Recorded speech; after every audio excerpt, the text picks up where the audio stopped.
Good morning and happy Valentine's Day, y'all.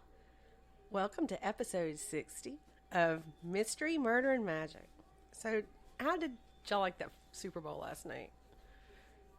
I really only watched it just to watch the halftime show because that's all I really cared about this year. I'm not a great big NFL fan anyway, but neither of the teams are, I would say, my teams. So, but I watched it. It was a good game, but that halftime show, y'all, it was probably one of the best ones that they've had in quite a long time, and you can't go wrong with that lineup of entertainers that they had. I mean, it's a lot of big names right there. But also, I do want to say a big congratulations going out to the Rams because they did a really good job last night.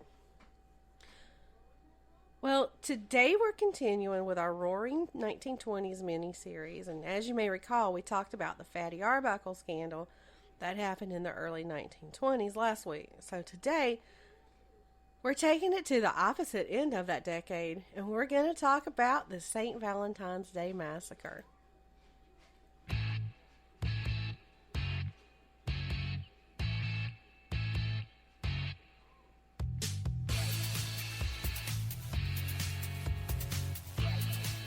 It's Monday, and that means it's time for a new episode of Mystery, Murder, and Magic.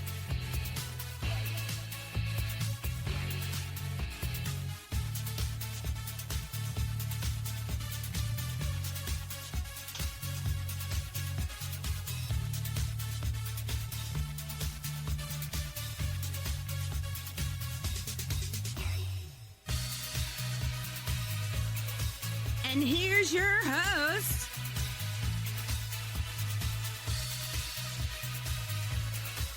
Andrea Lee, and sometimes Alex.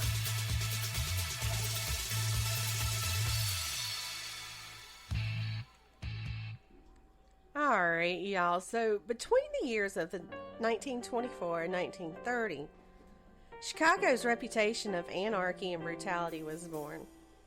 And this was also around the same time that Al Capone came into power as the head crime king in that area. Prohibition came about in 1920 when the 18th Amendment was passed. With the lack of alcoholic beverages being easy to obtain, bootlegging became a big moneymaker for the American gangsters. Bootlegging is the illegal production and sale of alcohol, and we're going to talk more about prohibition and speakeasies and bootlegging later on this month. But anyway, like I said, bootlegging was very profitable for the gangsters. And Capone was doing particularly well making money, and it's been said that he was making around $60 million a year. And by 1927, his net worth was $100 million. Now, over time, Capone wanted to be the crime king, and to do that, he would mercilessly gun down his opponents. In 1924, authorities in Chicago blamed 16 murders on being gang-related. So, by the time Valentine's Day in 1929 rolled around, gang activity had reached its summit. Capone had his one enemy named George Bugs Moran, and Moran ran his bootlegging business out of a garage on North Clark Street. And this was in the Lincoln Park area of Chicago on the north side of the city. The 7 men, including 5 members of Moran's gang, Northside Gang, were gunned down after they had been lined up and ordered to stand facing the wall. The other 2 men that were shot were, one was an optometrist who was friends with Moran's gang, and the other was a mechanic who owned the garage where Moran headquartered his operation. Well, there was very few witnesses, but police did find a few that said a group of gun-toting men dressed like cops had entered Moran's garage and made out like they were arresting the men and then shot them using more than 160 rounds of ammo.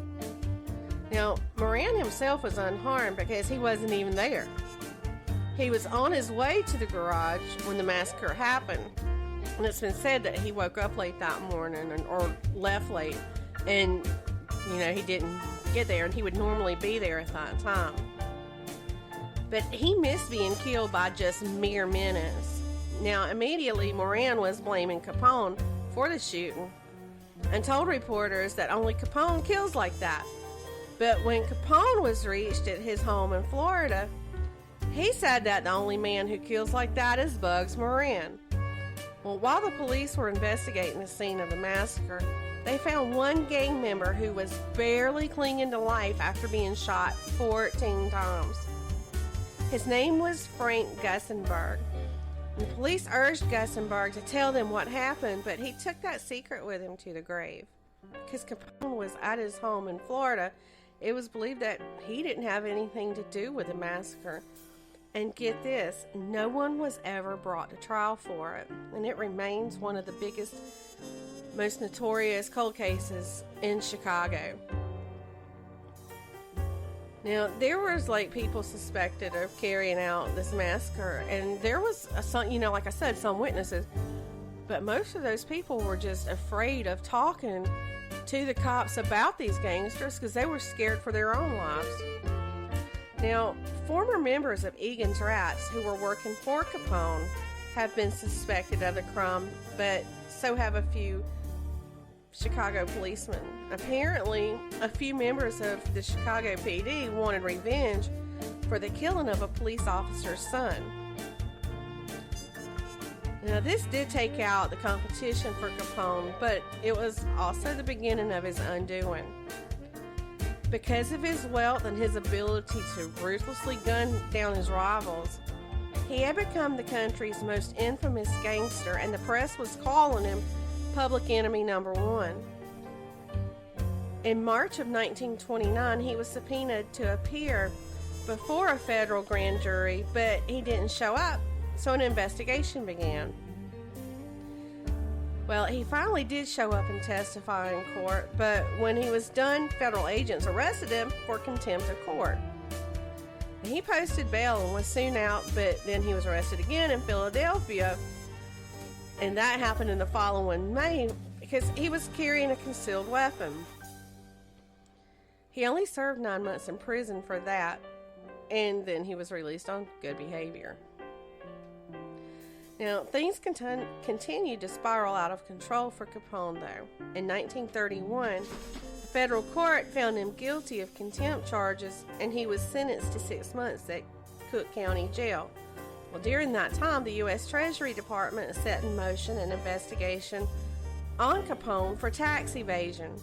Now, I didn't know that forensic accounting was a thing, but through some really thorough forensic accounting, Frank Wilson and other members of the IRS's intelligence unit found enough evidence to put together a case against Capone. He was indicted in June of 1931 for evasion of federal income tax. Now, you would think that Capone would have went down for the murders he was responsible for, or maybe even the bootlegging, but nope, he went down for not paying his taxes. He was found guilty on those charges and sentenced to 11 years. And he did that time serving at a prison in Atlanta and then later Alcatraz. But he was released after serving only 8 of those years, and then he died in 1947 at his Florida home.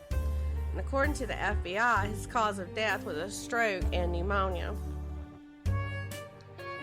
But I'm going to go back to that tax evasion. I mean, he was pretty much a badass mobster. Or that's what his reputation insinuates that he was. And you would have thought that when he was finally put in prison, it would have been for something bigger than tax evasion. You would think it'd be something for, like I said, his bootlegging or all those murders. And it is a crime not to pay your taxes or whatnot, but still, who would have thought Capone would have went down for something so seemingly simple? Okay, y'all, I know it was a short one, but that's all I've got for today's episode. Now, before we go, I just want to give a big shout out to Dustin at Salon Co-op in Union, South Carolina. Now, he made my hair all pretty again after I had been sick with COVID, and I had missed going to see him for about 2 months. It grows so fast, I have to go just about every month. But he brought my hair back to life, and I just want to say, if you're in the Union area, give them a try, because everybody there is just like super nice. There's Dustin and Elsie and Olivia and Melanie, and they're just so nice, and they go out of their way to like make you happy. If you're in that area, like I said, check them out. And I just want to, like I said, Dustin, he does really good hair, and Elsie does too. I believe Olivia maybe is the one, don't hold me to this, but I believe she's the one that does your eyelash extensions. And then Melanie, she is a phenomenal nail artist. She never ceases to amaze me. Alright, y'all, I'll be back on Wednesday for the Midweek Mini, and you can count on me for any breaking news. Y'all have a great week, a happy Valentine's Day, and all that good stuff.